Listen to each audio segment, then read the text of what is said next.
So I said, help me to be happy, to go back into the room. I'm removing my understanding. I believe everything comes from you and everything's for the best. And I was able to function the rest of the night. That was a big achievement for me. That was like 25 years in the making. And then after that, when everybody went to sleep and I went to go learn and do Hippo to do it, I got an answer to why that happened. So that was called nighttime for me at that moment. How did I respond to nighttime? By being like the moon, becoming like the moon. And then if you do that, you're able to actually very soon after that receive understanding from why it happened. But if you try and understand, and you try and assert yourself in those moments, then you can stay in the darkness for a very long time. Could be an hour, could be a day, could be a month, could be years. What did you say exactly when you stepped out? I said, Hashem, everything is what you want it to be. There's nothing happens unless you want it to. And everything that you do is for the absolute best. It's not just good. It's the very best thing that could possibly happen to me. And it's only in order to bring me closer to you. And you don't try to reason as to why not? You can't. Because it's dark. Because of darkness. Exactly. But if you do this, then when it's not darkness and it's light time, you'll see why it happened, and you'll see that it actually brought you closer to happiness, closer to Hashem, closer to feeling whole and peace. But that's only when you respond to nighttime by becoming like the moon. So once you do get close, does the nighttime go away, or it's still going to be there? You cannot avoid nighttime, just like there's always nighttime in the day. But you can have it that your nighttime is completely different. Completely different.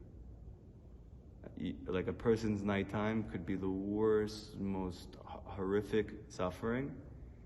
Or if a person continues to work on this more and more and more, a person's nighttime can be like another person's daytime. But that requires that every day you work on this thing.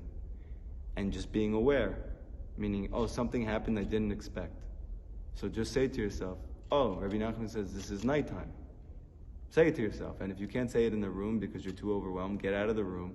Say, this is nighttime. If I want light, I have to be like the moon. How does the moon have light? It removes its own. And I just gave you the simplest way to experience the light of the sun by being like the moon, saying those three things. Because the truth is, it is good, but it's above your understanding. Yeah, go ahead.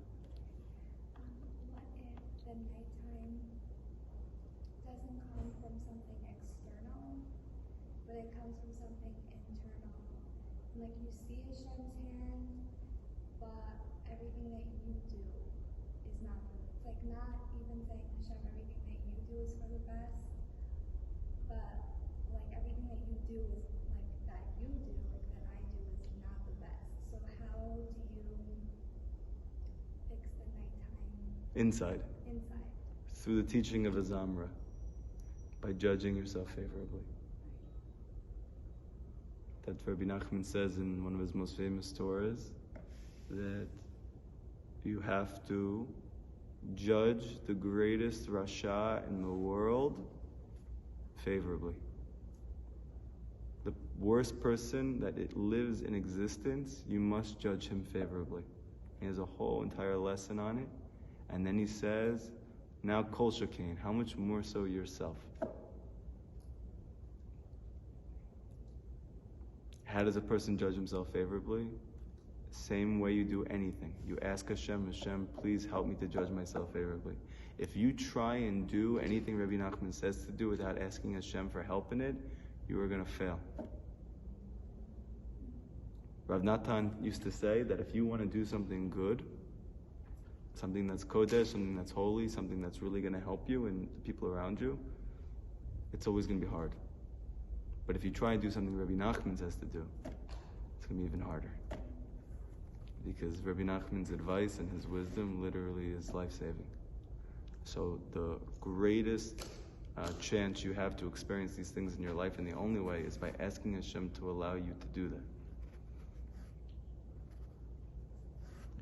So now, that's why he's saying here, Hashem, hear my voice in the morning.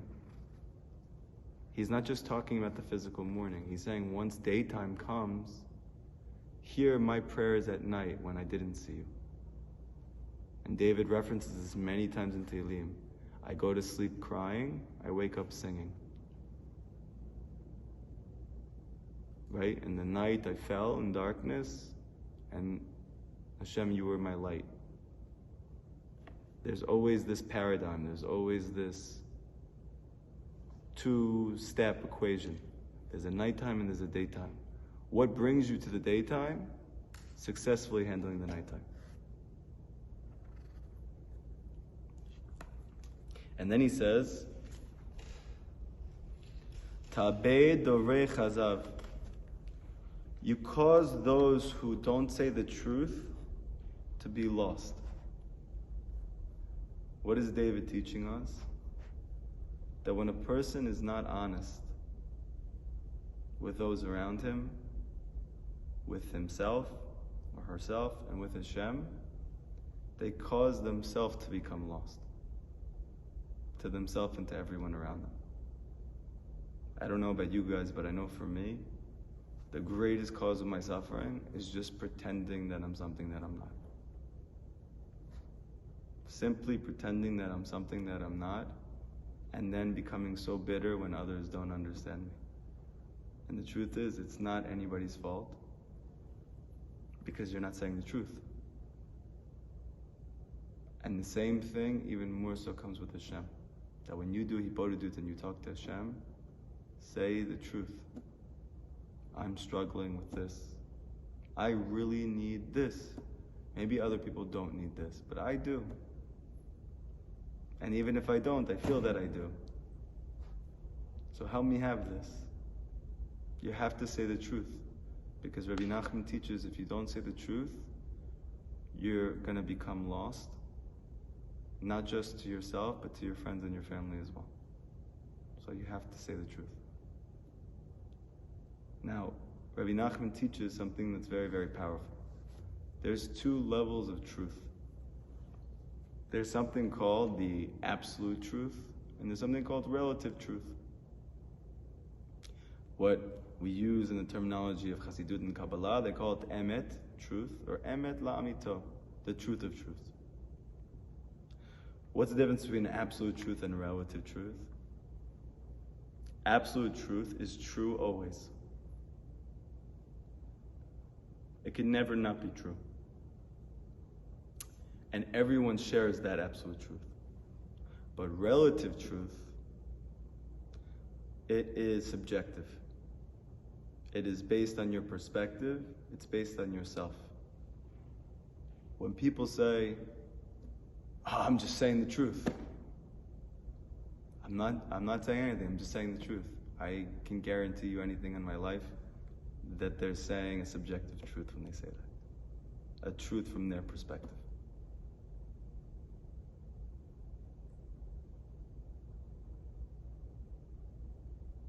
Where does suffering come from? Living with subjective truth.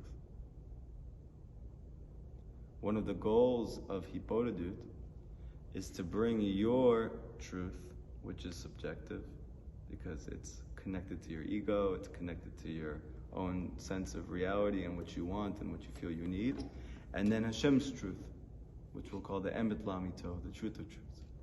And you're trying to bring them together. So let's say, for instance, you feel that there would be peace in the world if we just allowed everybody to do whatever they wanted all the time. Right? Like in our generation, there's a large contingent of people who feel, and like I used to feel, that if we simply allow everybody to just live their life and not to have any type of rules in terms of how people live, then we could finally have peace. Okay? Here is the issue. Comes along the Torah, which is Hashem's truth, and tells you, it doesn't work like that. That in truth, if you allow everybody to do whatever they want, then everyone's just living with their relative truth. So that might be fine if you're living with like hipsters in New York, then their truth's not going to hurt you because they're going to allow you to do whatever you want. But what happens if you live with people who want to kill you because they think you're the biggest problem in the world? So how can you now deny their reality? That's their truth. But that's a relative truth. And we have many people who want to kill the Jewish people. So if we just said to ourselves, everyone should just be allowed to do whatever they want, so that's fine for yourself, but then you come to a world like that, and you're going to have genocide. And it's the same thing when you come to your Hippo to do. Hashem, I feel that peace should be this way, but you tell me that the gate to peace is truth. Help me to believe in your truth. Help me to see how truth is the gate to peace, and not just that everyone is able to do whatever they want. And by doing that, you're taking your truth and you're connecting it to Hashem's truth. And this is the cause of Hashem answering your prayers. This is the cause of you seeing Hashem in your life. Does everybody understand that?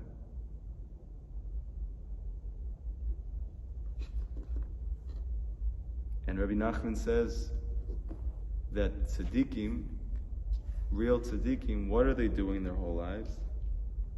They are exerting themselves with the utmost energy, strength, devotions, going through the worst, most tremendous suffering, just to filter out all of the relativity of truth until they get to the absolute truth, so that they can give it to the Jewish people. And this is what they're doing their whole entire life, to continue to shed away every layer of the onion until they get to the absolute truth. Because when you get to the absolute truth, you have peace. When you get to the absolute truth, you have Hashem. All of our suffering comes from our relative truth, what we believe to be true. But it's not really yourself, it's your ego, right? If a person comes by and they make fun of you, so that person hurt me, that was wrong. I need to react now, I need to respond, I need to tell them what's up. But according to what? If you go according to your truth, then you're right. What's the problem with your truth? It's not true.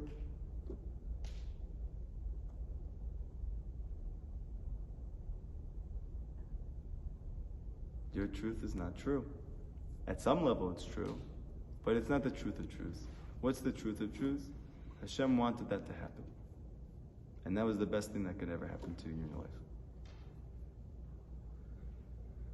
The closer you get to the truth of truth, the more you're going to find health, peace, blessing, wealth, joy, and everything else that you've been looking for your whole life. How do you get from here to there? By asking Hashem in your Hibodedut. Help me to experience your truth and not my relative truth. Not the truth of my ego, because the truth of my ego is causing me the worst suffering. You know, Rabbi Nachman says that when a person has been blessed by him, Hashem, he wants to give you jangi, babki, parnusa. He wants to give you money because he feels like you deserve it. Maybe you're praying for it, maybe you're looking for it. Okay, great. So anything that Hashem wants to do, Satan, the Yetzer Hara, can't stop Hashem from doing something he wants to do. But Rabbi Nachman teaches he can do something though. He can cause you to forfeit it. How does he cause you to forfeit it? He says there's only one way to get you to get angry. Because as soon as a Jew gets angry, his neshama, his soul, goes into exile. And who did Hashem promise to give that blessing of money to? Your neshama, your real self. But now your self is in exile, so who's going to get the money? You can't get it. Not because Hashem's not trying to give it to you, because now your neshama is in exile. How does that happen? By getting angry. Where does anger come from?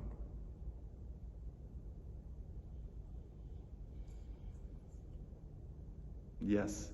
But where does it come from simply? Yeah, it comes from arrogance. So does that mean like just getting angry in general or like acting with your anger? He's saying acting on your anger.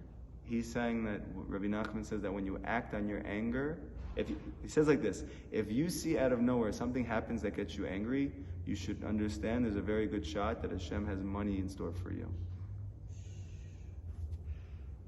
And therefore the Yetzer Hara knows that there's only one thing he can do left because he can't change Hashem's mind about this. He can only cause you to get angry and then you lose it. But he didn't stop giving it to you, you just are like ineligible now. Meaning in theory, in this context, like it's like okay, so to speak, to get angry but not act on it. So you want to get to the point that you're not getting angry, Right. period. But he's just trying to say that let's say you do get angry, yeah, for sure you should try not to act on it. Because you might be losing out on something you've been praying for. Right? But how do you not get angry? And the answer is anger comes, like our friend here said, from arrogance. How is that? Because if you're getting angry, you're saying, this is not the way I want it to be. And who are you? So when you think that you exist in and of yourself, when you think that your idea of reality is better than anyone else's, then you get angry. But if you make yourself like the moon, and you realize that there is nothing else besides Hashem, then in truth there's nothing to get angry about. Because everything that Hashem does is good, and all you want is good. What if you get angry at your kids? Does that apply then? Anger applies always. Obviously with your children it's very, very, very difficult. But that's why Hippolytus is so important. I'm telling you, like, if I don't do Hippolytus and I go home, and I'm a very patient person. I don't know anyone who's more patient than me. But when I go home, even still your children are very difficult. But let's say I come home right after I do Hippolytus, and I'm with my family. Or let's say I am going to be with my family all day, so I do my Hippolytus before I start my day. My experience with my kids is completely different. What was like really, really irritating is really cute. Kiviyachol, so to speak, I don't want to like, but it's like, for instance, let's say you drank a little bit too much. Okay, let's say you're having a Shabbat dinner, and you drank a little bit, you're feeling good, and now your kids are like doing the same things they always do, but like you're just having fun with them now. Why are you having fun with them now? Because your ego has been diminished by the alcohol. But you can do that through Hippolytus. And you need to. You really need to. So the best thing that you could do, like Rabbi Nachman says, is do Hippolytus before you start the day. And if you say the truth for 1 hour, and you come from a place of gratitude, you will come out of that hour with what's called Yishuv Da'at, tranquility of mind. And then the things that usually bother you don't bother you. Why? Because Rabbi Nachman says that the whole, the biggest benefit of Hippolytus is it brings you to something called bitul, self-nullification. Meaning simply, it gets rid of your ego. And ego is the cause of all negative emotions. Anger, sadness, any negative emotion you can think of is rooted in your ego. So whereas maybe other people will tell you to read Musar books, right? Rabbi Nachman is just trying to focus you on the root of the problem, because if you eliminate the root of the problem, which is your ego, then you don't have to deal with the separate emotions of sadness, of anger, of jealousy, of this and that, because if you nullify your ego, you won't have any of them. So what does Hippolytus do? It nullifies your ego. And the mechanism for doing that is by talking out what you're thinking about, by talking out what you're feeling. And He says here, "Va'ani barov chastecha," and me, ani barov chastecha, in your great love, avo veitecha, I'm going to come to your house. Okay. So this is after he's talking about all of his struggles, but now he's saying, but as for me, and notice he says, but as for me, what's the concept of me, ani? So there's two ways to say I in Hebrew. There's ani and anochi. I is coming from ego. It's coming from self. I. Anochi means me in my essence. That's why when Hashem revealed the Ten Commandments, he said, Anochi Hashem Elokecha. I am Hashem your God. Not I, like, separate from you, but me in my essence. That's what I am, Anochi. So David is saying, Ani, meaning, what's the cause of all my problems? Ani, myself. But Barov Chastecha, but in your great love, Avovitecha, I'm going to come to your home. What's your home? The Beit Midrash. What does that mean? That's the place where the Torah is learned. The Torah is the absolute truth, the truth of truths. And that's the place of peace. And Rav Natan, Rabbi Nachman's main student, says that in every generation, you will find a house of refuge, a Beit Midrash, a class with a teacher, where the teacher really is connected to the truth, and the students are really able, no matter how far away they are from Hashem, to receive that truth and come close to Him. And how does that happen? Why does Hashem allow us to do that even though we might be so far? The answer is, Barov Chastecha, because you love us so much. Meaning that ultimately the key is to continue to connect to the truth. Not your truth, but Hashem's truth. And if you continue to invest in that and then take that back and turn it into prayers, then you have the harmony. And then you're able to continue to grow. If you just learn, that's called light. What happens when you take a vessel and you shine light on it? So a little bit of light is good. But what happens when you take a certain vessel, you put it in a microwave, and it's not made for the microwave? It'll explode. Why? Because there's too much light for that vessel. So your ability to make yourself a greater vessel for light, meaning for whatever blessing you want in your life, that requires prayer. Prayer is what heals your vessel. But what is the light? The light is the Torah itself.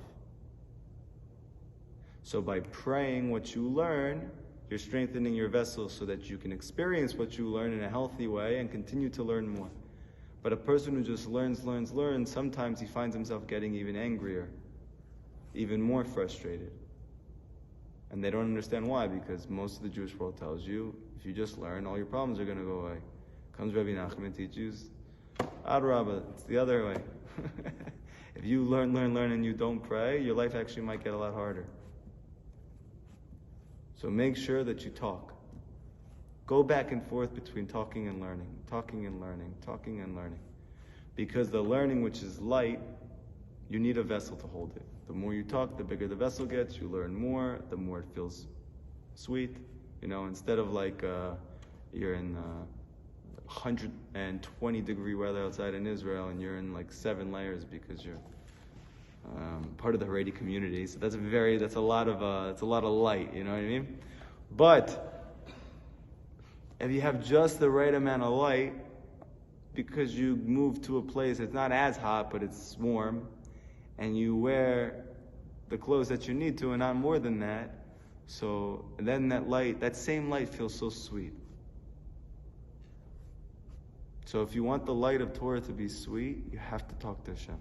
The more you talk to Hashem, the more the light is going to be sweet. And this is why Rabbi Nachman used to say that the Mitnagdim, meaning the Ashkenazi Lithuanian world, they say learn, learn, learn. And the Hasidim, meaning the students of the Baal Shem Tov, they say pray, pray, pray. But I say pray, learn, pray. Why? Because it's synergetic. They improve each other. The praying improves the learning improves the praying improves the learning improves the praying. He compares learning and praying to men and women. Because it says that in the end, men and women, Rabbi Nachman says, are going to be equal, and that's what's going to bring the geula. That when men and women are equal, then the redemption is going to happen. Doesn't mean that they're the same. So it's a very important point. They're not the same, but they're equal. Where does he learn that from? Because when Hashem gave us the Torah, which is the concept of geula, Mashiach is going to come down and reveal Hashem to us. He placed it before them. What does it mean he placed it before them? So the sages taught 2,000 years ago, meaning both the Jewish men and the Jewish women. That the Torah applied equally to both of them. Not the same to both of them, but equally to both of them. Rabbi Nachman says the secret of this is that there is something called male in spirituality and something called female in spirituality. Male in spirituality is called the Torah. Female in spirituality is called tefillah, it's called prayer. And for you to have redemption in your life, they need to be equal. Prayer has to be just as important to you as learning, and learning has to be just as important to you as praying. I have a lot of students that when they came to these classes, they just prayed or they just learned. And they suffered tremendously. And I begged them to come to the class. I'm telling you, please, please come. I know Rabbi Nachman says to do do, but he also says you need to learn. And then you have the guy who's learning, but the rabbis all tell me all I have to do is learn. I'm telling you, please, if you pray also, you're going to be able to enjoy and experience what you're learning. And they come and they start to do this. They even coined it in the class. They want to make like a t-shirt, PLP, pray, learn, pray. And this is what I do all day. Right now I'm teaching. Bezrat Hashem, when I go home, I'm going to pray. And then if I have time after that, I'm going to learn. If I have time after that, I'm going to pray. Because men and women are equal. And if you negate one of them, then you're in exile. But if you make them equal, you have redemption.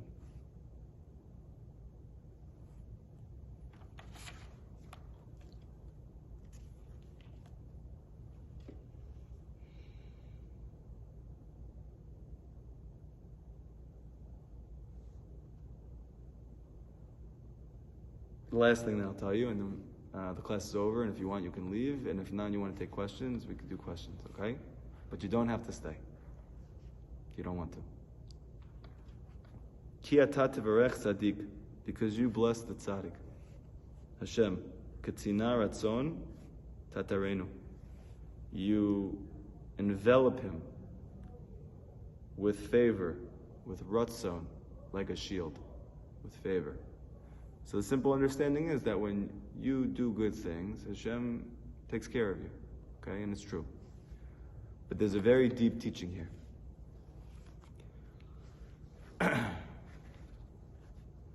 There are 10 sfirot. There's 10 revelations of Hashem in this world. And they're different. Some of them are lower, some of them are higher. They're all necessary. The highest one is called Ratzon. It comes from the sphere called Keter. Keter means the crown. Ratzon means your will. Or, in this case, Hashem's will. So he's saying that David's teaching you that when does Hashem's Ratzon, his Keter, which is the highest revelation of him, the place where everything is only good, when does that surround you? If you're a tzaddik, then he blesses you with that. And what does it mean to be a tzaddik? So the pasuk from Shlomo Melech says, tzaddik tichya be'emuna, that a tzaddik lives with his emunah. Meaning what makes a tzaddik is that for him, he always is simple in his trust of Hashem, that everything he does is for his very best. And he lives like that. And he's not complicated. He's simple. And in Kabbalah, they teach a very deep thing. Because that whole concept of just having simple faith in Hashem, that's called Malchut. That's the lowest of the Sfirot. But the Torah teaches, and Kabbalah teaches something very deep. That when you have simple faith in Hashem, without any understanding, without any sophistication, you actually draw down the Keter, which is the highest revelation of godliness. And through this, Hashem will support you in a deeper way than even if you understood. I'll give you like an example. my wife needed me to be home at 5 o'clock. I finished Kollel at 4:30. Now, I don't have a car because my wife uses it. So for me to be home by 5, I need someone to drive me home. Okay. But let's say, for instance, the day happened, something happened, I wasn't able to do my bodedut yet, and I wasn't able to set up a ride. So now, what would I do if I was going according to my logic? I would call somebody and ask for a ride. But then I might be trying to look for a ride for the next half an hour, and then I'm going to miss my hour of bodedut. And then if I don't do my bodedut now, I probably won't be able to do it the rest of the day. But according to logic, how else am I going to get home unless I get that ride? Is everybody with me? You understand the setup? But I work every day on being simple. What does it mean to be simple? I know that the greatest thing I could possibly do for myself and my family is I talk to Hashem for an hour. So I went into a closet in my yeshiva, and I talked to Hashem for an hour.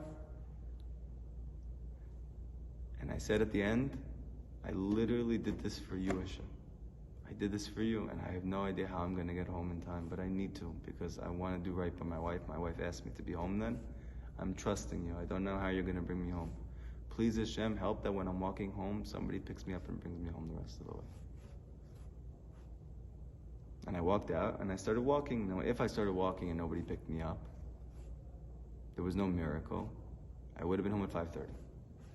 Because it's like a 45-minute to an hour walk. I start walking, and within 2 minutes, I see a person I haven't seen in a very long time. He opens the window. He says, "David, come in." I said, No, it's okay. I have to walk home. He goes, No, I'm driving you home. That's it. I said, okay, fine. Thank you so much. I got in the car. Got home by 5. It was perfect. I machazeked him. I strengthened him. I told him you have to believe in yourself. It's very nice. And then I was home. How does something like that happen? So you might say it's coincidence, but it's not coincidence. Okay? So how does a person get to experience something like that? Through simple faith. If I had logically figured it out, how that would happen, I would actually have removed the ability to experience the Keter of Hashem in my life. That He will just change the course of nature for you. Because when Hashem sees that a person simply trusts Him, He gives you the supernatural assistance. But if you don't just simply trust Him, and you do a little bit more, you remove supernatural assistance from yourself. Okay. Any questions from tonight's class? Go ahead. Earlier in the shiur, you were talking about, basically the concept of power of speech. Right. How would you explain it to someone who, I guess, is either completely devoid of any Jewish knowledge, or even going the simplicity? How would you explain to them why it's so important to talk? Watch the way you speak. To watch the way you speak, or Meaning because speech creates world, so to speak. So yeah. No, not so to speak. It does. Right. So Yeah. that's what I mean. So I told one of my friends who's not Jewish, I called her on something that she said, and I was like, oh, you shouldn't say that. When you tried to explain it, she had no idea what I was talking about. Right. And I was like, really, never mind. But, Okay. So you ready for the answer? okay. Okay. When you believe that, you'll be able to tell her, and she'll also believe it, no matter what she knows. When you believe what you're saying.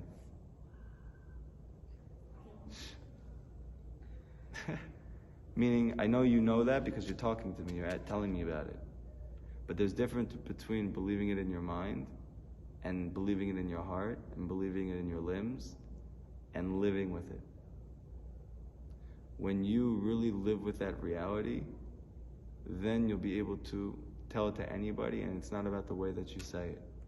There is something very deep that takes place. It says in the Gemara, who's a person who's heard? A person who has Yirat Shamayim. What does it mean to have Yirat? It means to have Emunah. So when a person has real Emunah in the thing that they're talking about, they don't have to try and do anything. You just say and they'll understand. So the main piece of advice I give to anybody, especially when they start learning these teachings, they're like, oh my gosh, I gotta tell my friends, I gotta tell my sisters, I gotta tell my brothers, I gotta tell my parents. Rabbi Nachman says that what happens when you start to learn very deep things is the Yetzer Hara encloses itself in a mitzvah for you.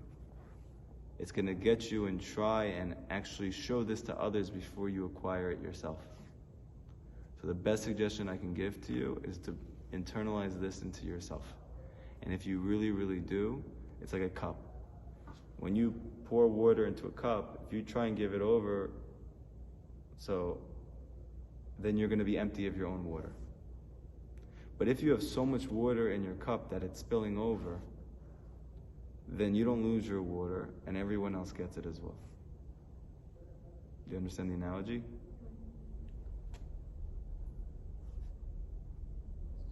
Yeah. So, are we not supposed to rely solely on intellect? You're supposed to use your intellect when you can. And when you can't understand what's happening, you should stop trying to use your intellect. But like certain things, there is an answer, it's just like difficult. That's right. So then when it's something that you could understand, then you should try it. But how do you know what that is and what that's not? I know that in like life situations, let's say health,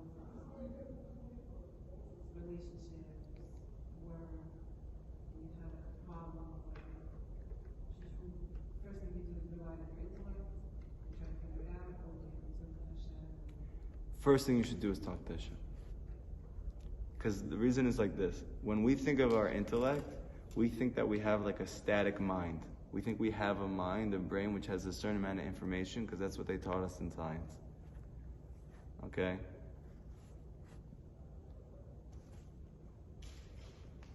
The cause of problems in our life comes when Hashem gives us a situation that's beyond our intellect. The whole cause of the problem is not that situation itself, it's the fact that it's beyond your understanding. So the greatest and the quickest and most effective way for you to experience the good of that is to be humble enough to say, I don't understand.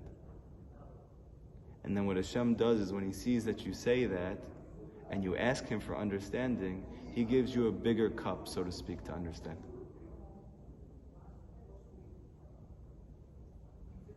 Does that make sense? I guess I'm looking for a practical answer. Like, let's say you have a situation, and it seems like there's only one option, and you don't like that option. Like, with your intellect, you can decipher if there's just one option, and you don't want that option. What do? You have to talk to Hashem.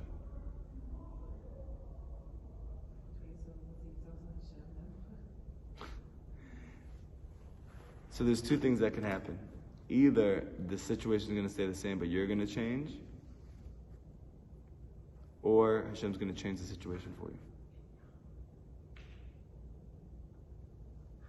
But either way, it's the best thing that could possibly happen. The fact that the person doesn't want something is based on what they think is good. But if they realize that what Hashem thinks is good is really good, how does a person ever get to experience that? It's only by throwing their intellect on the side. Because your intellect in comparison to Hashem's intellect is not comparable. It's not comparable. What happens to us, and like I give this example because I do Hibodedut, sometimes you see things in nature, it like really makes you think about things. You see a little tiny ant on the leaf. It's literally this big. It's like a dot. Like you could barely see it, especially with these really old prescriptions. But now you see like this little dot, and you imagine that little tiny bug, that he's in a huge, huge, huge field, forest. He doesn't know that. He just sees the leaf. He doesn't even see the whole leaf because he's so small. He just sees what he's standing on. Imagine he gets from like one part of the leaf to like the next part of the leaf. It's like, oh, I hate this part. You know, why am I here? I don't want to be here. Right? And he tries to figure out, let's say, how he could go back to like the old part of the leaf. But he doesn't realize that he is this small. And that in truth, that leaf leads to water, and that water is going to give him food, and that food is really even better than whatever he thought he wanted. But why doesn't he know that? Because he's trying to understand his life. But he can't. Not because he's stupid. He's a very smart bug. He's very, very smart. He's just very small. Hashem is very, very big. And we are very small. And the beginning of trying to experience the good of your life is to first accept and to celebrate your smallness, your moonness, your having no light of your own. And if you can accept that reality, and not as like a defeat, but it's actually my beauty, then you can begin to experience something really big and beautiful and transcendent in your life. There's no way for me to tell you what's going to happen when you talk to Hashem an hour a day until you do it. There's no way I can tell you, well, what do you mean? Like, I'm going to talk to Hashem and then what's going to happen? Like, what's going to change? It's above understanding what happens. It's truly above understanding. So if I were to sit here, you know, this is like a Kiruv organization, I give you like 1,000 scientific proofs for why it's good for you. But I would actually be minimalizing the greatness of Hibodedut by doing that. Because what Hibodedut is completely above understanding. It transcends physicality, it transcends the mind, it transcends everything. It takes simple faith to try it out and see. But it's a good question. I understand the question. Any other last questions? Closing statements? Anybody furious right now? I see a few people here, they look very... Everyone's okay? Good? Okay. Everyone have a great night.